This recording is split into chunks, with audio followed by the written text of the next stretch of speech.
Last time we left Paul, he was in jail again. First in Jerusalem, then taken on down to Caesarea. He's before Felix, then before Festus, and now he's also before Agrippa. He's kind of audience before Agrippa, a trial. I don't know how you want to put it, but he's before Agrippa. And he's allowed to speak. As he does, he tells his story of his life, and he takes that and moves it in toward the gospel. And he tells the gospel, an explanation of the gospel, of what it's all about. And he gets to the point of Jesus rising from the dead. Festus steps in and says, Paul, you're a little crazy. You're insane. Your learning has made you insane.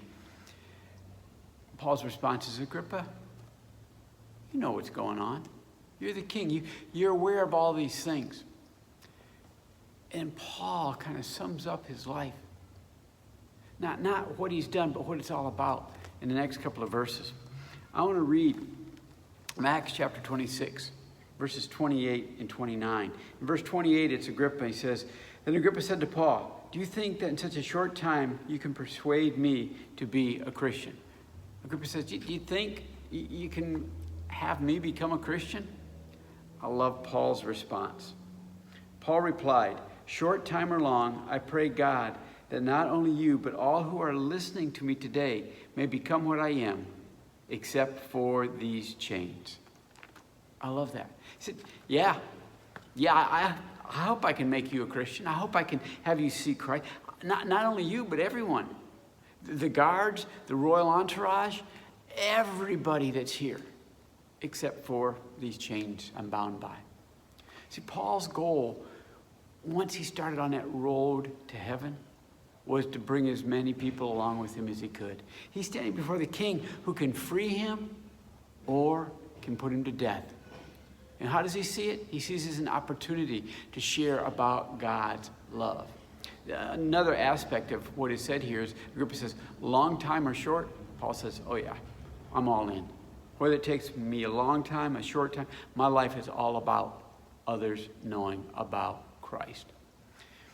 Maybe you don't have the personality that Paul does. Maybe the abilities you have are different from him. Maybe you are never going to be before kings, but you do stand before individuals.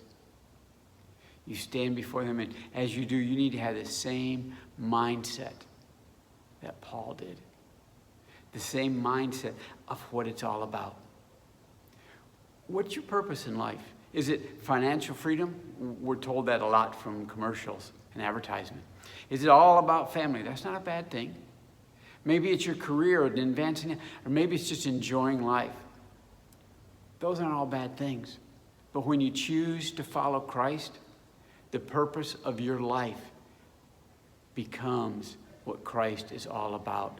The joy that we have in following him. Yes, is it hard at times? Of course. But we have that joy of knowing we have eternity. Is it easy? No. It's hard at times. But we need to be doing this. We need to be aware of others and their eternal destination. It starts with just looking around at people and just noticing people, then thinking about the end of life and what will happen. There's another aspect of Paul standing before here that we'll look at next time. But as I finish up, I want to remind us, to encourage us to look around you, to look about you at people, and have the same response as Paul did. Short time or long, that they may be in heaven.